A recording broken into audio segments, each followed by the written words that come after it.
sure there are so many writers with ADHD, probably writers with similar concerns as I have. This video is going to go over tips for writers with ADHD. Hello, my name is Julia and I am an aspiring author who was recently diagnosed with ADHD. I started thinking about how I'm sure there are so many writers with ADHD, probably writers with similar concerns as I have. Those concerns include writing being just another hyperfixation. I don't want to drop it and just move on to the next thing. But if I want to depend on it for like a long-term thing, I'm not going to be able to afford those like dips in interest. It doesn't have to be that way. How do you keep yourself motivated to keep writing even if you'd rather be doing something else? In my research, I came across this thing called INCUP. You may have heard of it. It's an acronym that stands for I, interest, N, novelty, C, competition or challenge,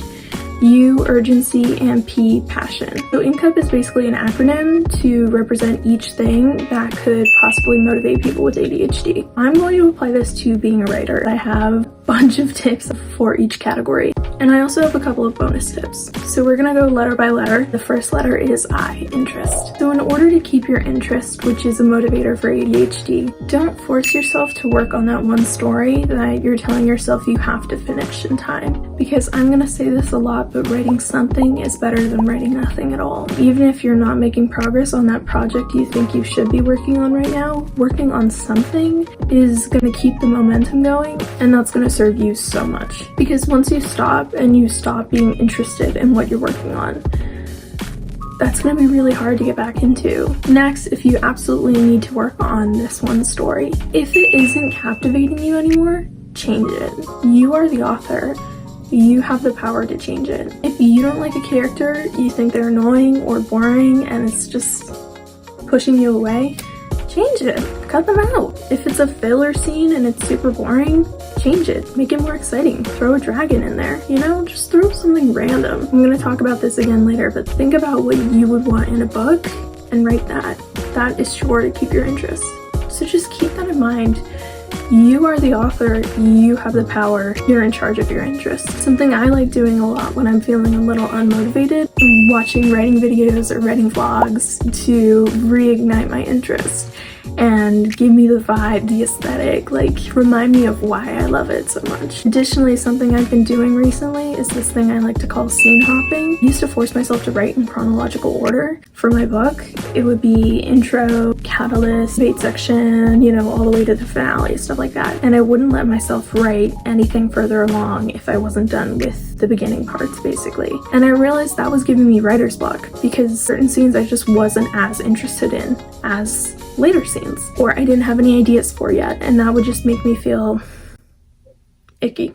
Try scene hopping, where one day you may be writing a scene from the introduction and then next day you could be writing something from the finale, you know? It doesn't matter. Just write whatever is coming to you, and at the end of the day it's still an increase in word count, so who cares? There's plenty of time to get to the other scenes.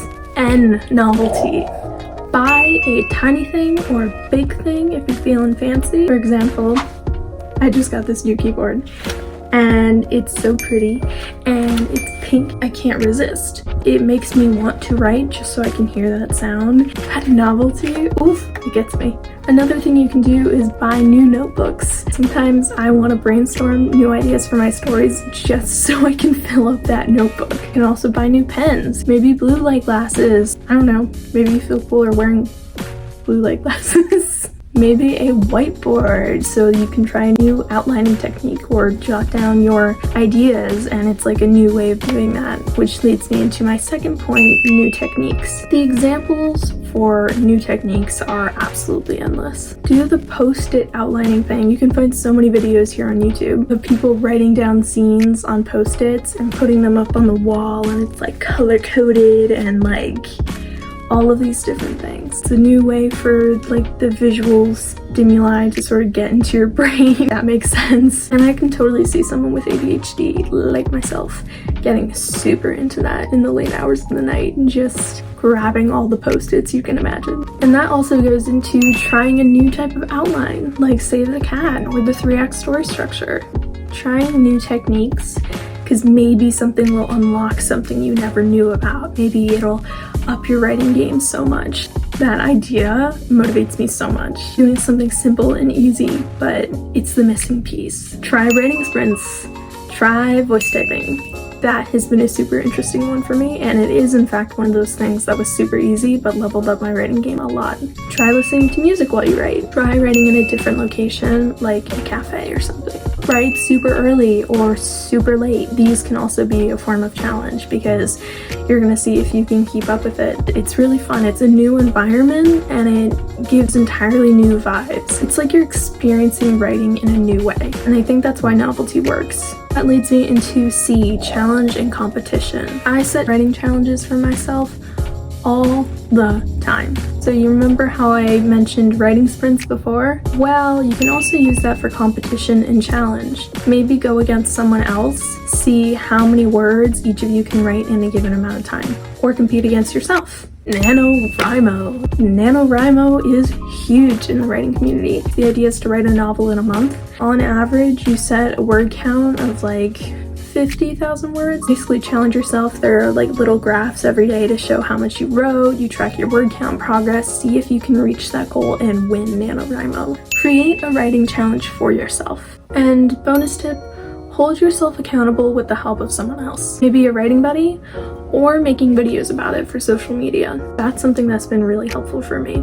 Also, try and reach a challenging number of words per day. Rewrite a paragraph over and over again until you feel like it's the best representation of your writing. It's the best you could possibly do. I don't know why, but that one seems appealing to me. This next one might make you feel bad or it might make you really motivated depending on your personality. Maybe look at what you deem as a more successful author. Now, I don't necessarily believe these examples I'm going to give equate success, but some examples may be that this person has more followers on their author platforms for social media. Maybe they have more book sales. Maybe they have higher book ratings. And focus on improving, whatever that means to you, because it's super subjective. Ideas for urgency. So it would be super helpful if you had a publisher or an agent setting a deadline for you, but a lot of us don't have that. So try setting deadlines for yourself. And I hear that a lot, but I'm like, how? I won't have anyone to actually enforce that for me. So my solution for that is having someone hold you accountable by maybe having them take away something from you or rewarding you with something if you do or don't reach that deadline in time. Kind of like if you're a kid. That could be maybe like with your partner, if they're your accountability person, having them maybe like make you do the chores or something if you don't meet your deadline in time. Or maybe they let you make them. Maybe they agree to binge watch your favorite show with them that they find annoying if you reach your deadline in time. Again, accountability will be super important. Social media is always something you can turn to. And lastly, P, passion. Passion is at the heart of your love for writing. It's just a matter of reawakening it. Again, look to others for inspiration. Masterclass videos, YouTube videos, TikTok videos, taking a writing course, looking at images for inspiration, like on Pinterest, curating a playlist for your book. Come up with new ideas of what you would want to see in a book. Think of the most exciting book of all time that you wish existed and write it. Remind yourself of why you wanted to write in the first place. For example, for me, I love watching writing day in the lives of full-time authors because it reminds me of my dream job, my dream life, and what I'm working towards. Bonus tip, reward systems also seem to be huge for people with ADHD. So for me, hitting a certain word count is often the reward, but maybe that doesn't work for you. So try something like, I've heard this so many times, so I'm sorry if this is annoying, but try something like snacks, because that gives us that sense of instant gratification, which is really helpful. So that's all I got for you today. I really, really hope this helps. You got this. In the comments, if you have any additional tips for writers with ADHD on how to maintain their motivation or attention, drop them down below and we can help each other out. Bye, thanks for joining me.